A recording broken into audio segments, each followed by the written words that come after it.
जय गुरु जी संगत जी, मेरे यूट्यूब चैनल गुरु जी 13 ब्लेसिंग पर आपका हार्दिक स्वागत है।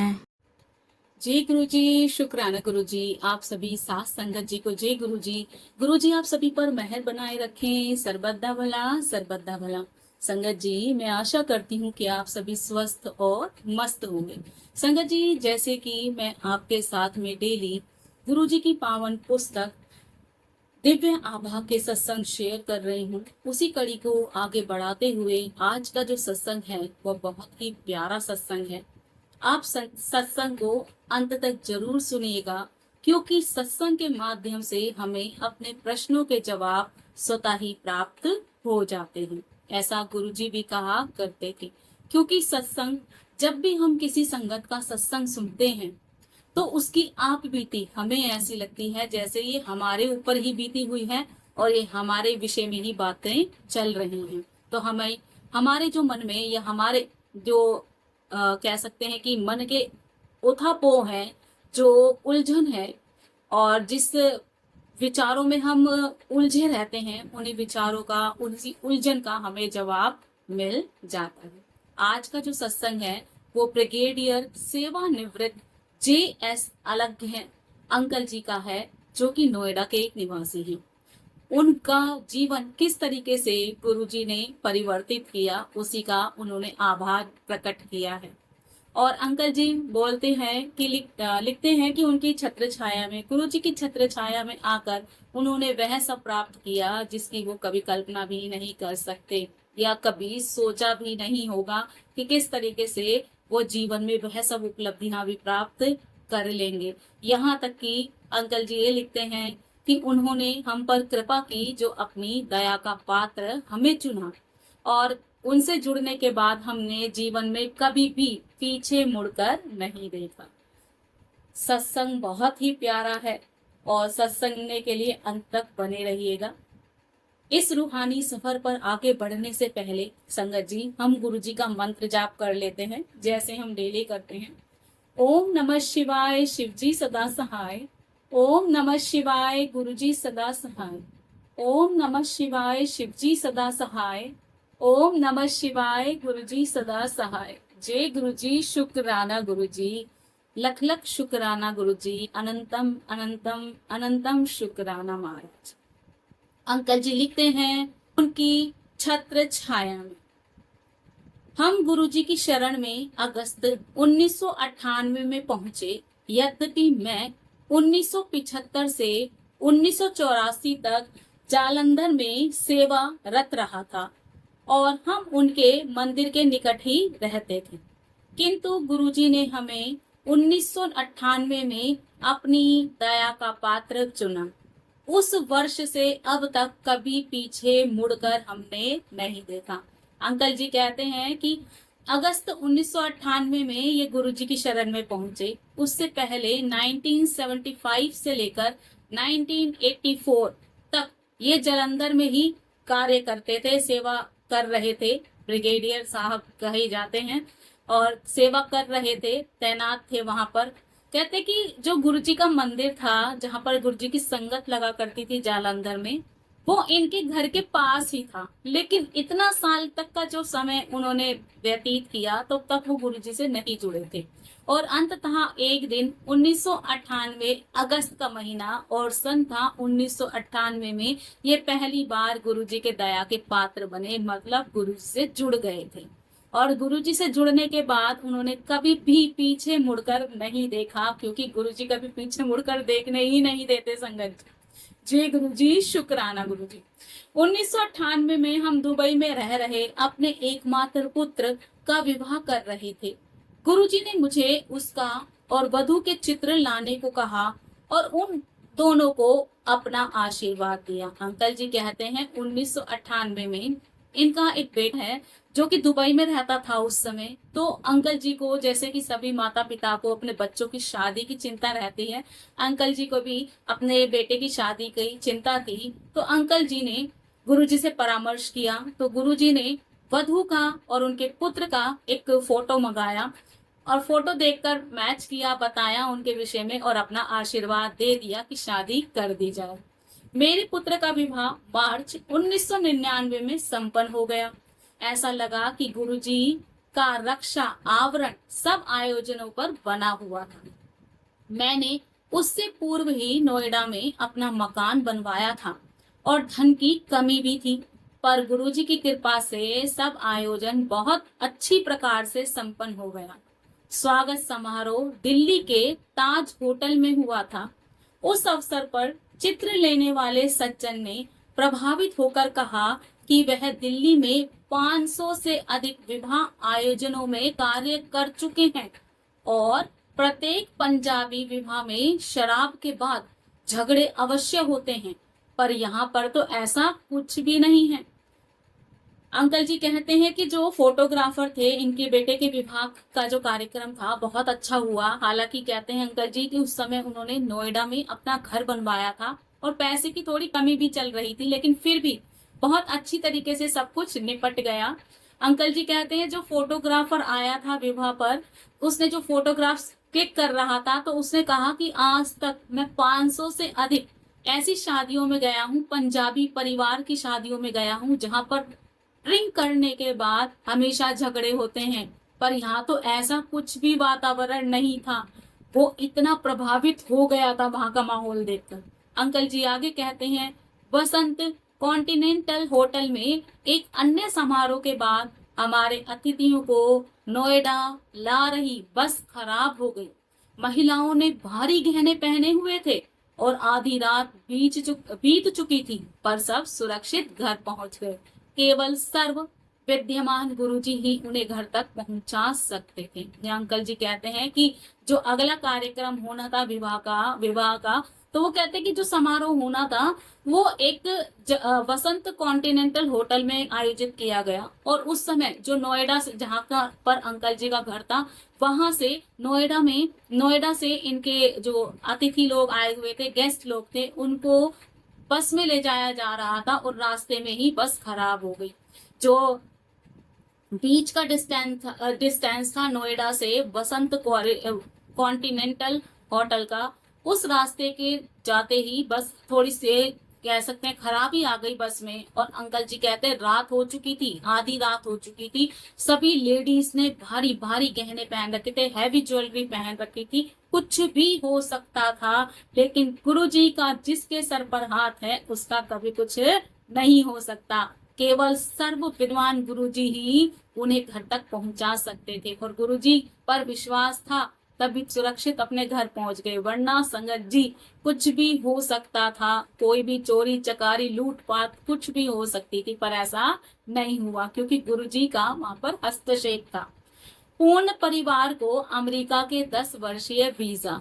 मेरा पुत्र दूर संचार यांत्रिक है, पर वह दुबई में सुखी नहीं था।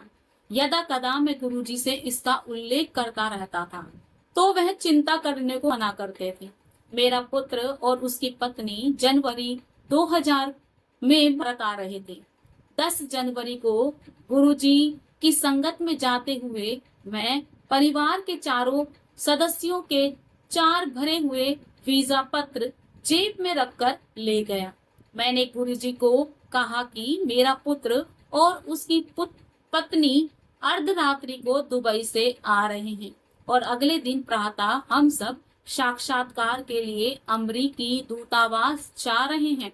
गुरुजी ने केवल कहा तेरा कल्याण कर देता। अब क्या था, अंकल जी कहते हैं कि जो इनका बेटा था वो दुबई में कार्य करते थे और वो दूर संचार यांत्रिक थे, टेलीकॉम कंपनी में वो इंजीनियर थे और दुबई में ही जॉब करते थे, लेकिन वहां पर वो खुश नहीं थे।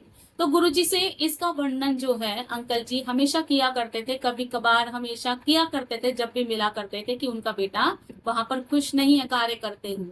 तो गुरुजी सांत्वना देते थे कि चिंता मत करो, सब ठीक हो जाएगा। एक दिन क्या हुआ कि इनका जो बेटा था और उनकी पत्नी जो थी बहू, वो जनवरी 2000 में भारत आ रहे थे। 10 जनवरी को गुरुजी की संगत में जाते हुए अंकल जी कहते हैं कि मैंने अपना चारों का, अंकल, आंटी, अपनी बहू और बेटे का जो वीजा के फॉर्म थे वो भरकर मैं अपनी जेब में रखकर ले गया था। और मैंने गुरुजी से कहा कि मेरा पुत्र और उसकी पत्नी अर्धरात्रि को दुबई से आ रहे हैं और अगले दिन हम साक्षात्कार के लिए अमेरिकी दूतावास जा रहे हैं। कहते वो दुबई से आ रहे हैं आधी रात को, और हम सभी के सभी साक्षात्कार इंटरव्यू के लिए जाएंगे, क्योंकि कुछ फॉर्मेलिटीज होती हैं जो पासपोर्ट ऑफिस में जाकर आपको टाइम टू टाइम करनी पड़ती है। वो वेरीफाई होते रहते हैं, आपके डॉक्यूमेंट्स वगैरह देखे जाते हैं। तो वही चीज को बताते हैं अंकल जी कि हम जब गुरुजी की संगत में आए तो मैंने गुरुजी को बताया कि हम अमेरिकी दूतावास जाएंगे अगले दिन साक्षात्कार के लिए। गुरुजी कुछ नहीं बोले, सिर्फ एक ही वाक्य बोले, तेरा कल्याण कर देता। मतलब सब कुछ कर दिया था गुरुजी ने। अंकल जी आगे लिखते हैं, वीजा मिलने की पद्धति भी बड़ी पेचीदा थी। दूतावास के बाहर औपचारिकताएं पूर्ण होने के बाद अंदर पहले एक वरिष्ठ सलाहकार औपचारिक जांच करने के पश्चात एक साक्षात्कारकर्ता के पास भेजते थे। पंक्ति में वे सबसे आगे था, मैं सबसे आगे था, मेरे पीछे मेरी पत्नी, फिर पुत्र और उसकी पत्नी खड़े थे। मेरी बारी आने पर मैंने चारों पार पत्र दे दिए। मेरे से प्रश्न किया गया कि क्या मैं श्री J.S. अलंगे हूँ। मैंने उत्तर दिया कि मैं ब्रिगेडियर अलंगे हूँ। उन्होंने फिर प्रश्न किया, क्या मेरे पीछे मेरी मित्र खड़ी हुई हैं। मैंने कहा कि वह मेरी मित्र नहीं, मेरी पत्नी है। जिस प्रकार से वह अधिकारी बात कर रहे थे, ऐसा लग रहा था कि स्वयं गुरुजी ही वहां बैठे हुए हैं। क्या मुझे 10 वर्ष का वीजा चाहिए? उन्होंने फिर मुझसे प्रश्न किया। जब मैंने उनसे पूछा कि क्या हम चारों को 10 वर्ष का वीजा आप दे देंगे, तो उनका उत्तर हाँ में था। उन्होंने मुझे पहले नंबर की खिड़की पर जाने को कहा, जहां 10 वर्ष के वीजा मिलते थे। मेरे यांत्रिक पुत्र के लिए वह असंभव था, पर हम सबको 10 वर्ष के वीजा मिल गए। उस दिन जब हम गुरुजी के पास पहुंचे, उन्होंने कहा, हो गया काम। हमने उनके चरण स्पर्श किए, चमत्कार ही था। अंकल जी हाँ कहते हैं कि जब इन्होंने गुरुजी से वार्तालाप की, बताया कि इनका पुत्र और इनकी पुत्र वधू जो है अर्धरात्रि को आ जाएंगे और नेक्स्ट डे इनको अमेरिकी दूतावास में जाना है साक्षात्कार के लिए, इंटरव्यू के लिए, फॉर्मेलिटीज पूरी करने के लिए, और इनको 10 साल का वीजा चाहिए था। तो गुरुजी ने सुना और गुरुजी ने बोल दिया, कल्याण कर दिया। अब क्या था, अब अगले दिन जब ये वहां पर अमेरिकी दूतावास पहुंचे तो अंकल जी कहते हैं कि बड़ी पेचीदा चीज चल रही थी, बड़ी कंडीशन बड़ी क्रिटिकल थी और बड़ी परेशानी चल रही थी। कैसे कैसे प्रश्न पूछे जा रहे थे। अंकल जी कहते हैं कि दूतावास के बाहर अनेक अनौपचारिकताएं चल रही थी, उन्होंने पूरे फॉर्मेलिटीज पूरी की। उसके बाद जब वो अंदर गए तो वहां पर एक सलाहकार थे जो गाइडेंस दिया करते थे, गाइडेंस कर रहे थे। प्रारंभिक जांच वो करते हैं, उसके बाद वो आगे भेज देते हैं। जैसे आप सभी जानते हैं, एक के पास से काम होता है, फिर दूसरे को फॉरवर्ड कर देते हैं, दूसरे से तीसरे को फॉरवर्ड किया जाता है। तो वही कार्य हो रहा था। पहले एक व्यक्ति ने इनकी जांच की, वीजा की, फिर दूसरे व्यक्ति ने साक्षात्कार किया, पूछा इनसे, और उसके बाद इन्होंने इनको आगे भेज दिया। जब ये आगे गए तो अंकल जी कहते हैं, सबसे पहले मैं खड़ा था, फिर मेरी पत्नी खड़ी थी, आंटी खड़ी थी, फिर मेरा पुत्र, और फिर उसके पीछे उसकी मतलब पत्नी खड़ी थी, इनकी पुत्र वधू खड़ी थी। अब जो अंदर बैठे हुए व्यक्ति थे, उन्होंने अंकल जी से पूछा कि क्या आप अलग्गे हैं? तो उन्होंने बोला, हाँ मैं ब्रिगेडियर अलग्गे हूँ। उन्होंने पूछा, क्या आपके साथ जो पीछे खड़ी हैं क्या आपकी महिला मित्र हैं? तो उन्होंने बोला, नहीं ये मेरी महिला मित्र नहीं, मेरी पत्नी है। फिर उन्होंने पूछा उनसे और भी कार्यवाही की आगे, जैसे पूछा, क्या आपको 10 साल का वीजा चाहिए? तो अंकल जी ने बोला, क्या आप हमें दे देंगे? तो अंकल जी के साथ जो वार्तालाप कर रहे थे, उन्होंने बोला, हाँ आपको मिल जाएगा। तो अंकल जी कहते हैं कि मुझे ऐसा लग रहा था कि जो मुझसे वार्तालाप कर रहे हैं वह व्यक्ति नहीं, स्वयं साक्षात गुरुजी हैं जो मुझसे ऐसा वार्तालाप कर रहे हैं। हालांकि हमें ऐसा संभव नहीं लग रहा था कि हमें 10 साल का वीजा वो दे देंगे। पर क्या हुआ, उन्होंने बोला तुम्हें वीजा मिल जाएगा, और हमें नेक्स्ट खिड़की पर भेज दिया जहां पर 10 साल का वीजा बनता था। अब क्या किया, अंकल जी वहां खिड़की पर गए, उस विंडो पर गए, और उनको 10 साल का वीजा मिल गया। जो कि उनका बेटा ये देखकर बड़ा शॉक्ड हुआ कि ये तो पॉसिबल ही नहीं था, मुश्किल था, असंभव था, लेकिन सब कुछ संभव हो गया क्योंकि गुरुजी का हस्तक्षेप वहां पर हो चुका था। अंकल जी कहते हैं, जैसे हमारा कार्य पूरा हुआ हम शाम को संगत में पहुंचे और हमने जैसे ही गुरुजी के दर्शन किए, उनके चरण स्पर्श किए, गुरुजी एकदम बोल पड़े, हो गया काम। तो इसका मतलब यही था, गुरुजी ने पहले से ही सब कुछ प्लानिंग कर रखी थी। जय गुरुजी, शुक्राना गुरुजी। अंकल जी आगे कहते हैं, अमेरिका में कार दुर्घटना। जब ये अमेरिका में गए तो इनकी कार दुर्घटना हुई और बहुत ही खतरनाक तरीके से हुई। संगत जी सुन के ही रोंगटे खड़े हो जाते हैं। और जिसके साथ हुई तो वो तो उस टाइम उन्होंने क्या फील किया होगा, बहुत ही जबरदस्त तरीके से कार दुर्घटना हुई, लेकिन क्षति किसी को भी नहीं हुई संगत जी, क्योंकि गुरुजी का सर पे हाथ था। अंकल जी कहते हैं, जुलाई 2004 में मेरा पुत्र अपनी पत्नी और हमारे पोते के साथ अमेरिका में रहने गए। उसे वहां पर काम मिल गया था। उन दिनों वह लॉस एंजलिस में रहते थे। सितंबर में मेरी पत्नी भी कुछ दिन के लिए उनके पास रहने चली गई। गुरुजी के कथानुसार मेरी पत्नी उनका एक चित्र हमेशा कार में रखती थी। उस माह में बड़े मंदिर में सत्संग के लिए गया था और जब घर लौटा तो मेरे कपड़ों से गुरुजी की सुगंध आ रही थी। कपड़े उतारने पर भी उस सुगंध की तीव्रता बनी हुई थी। प्रातः सोकर उठने पर नियम के अनुसार मैंने अपनी पत्नी को फोन किया तो बेटे ने फोन पर बताया कि उनके साथ बहुत भयंकर कार दुर्घटना हुई थी। एक चौराहे पर उनकी कार से दूसरी कार टकराई थी, पर वह सब सुरक्षित रहे। कार बह गई थी। मेरी पत्नी ने बताया कि हमारा पोता जो कार के पिछले भाग में शिशु सीट पर बंधा हुआ था, उछल कर उनकी गोद में आ गिरा था। वह उसके साथ पीछे ही बैठी हुई थी। मेरी पत्नी ने भय के कारण बहुत देर तक अपनी आंखें नहीं खोली। अंततः जब आंखें खोली तो वह मुस्कुराकर उसकी ओर देख रहा था। सबको सुरक्षित पाकर उसने गुरुजी को धन्यवाद दिया।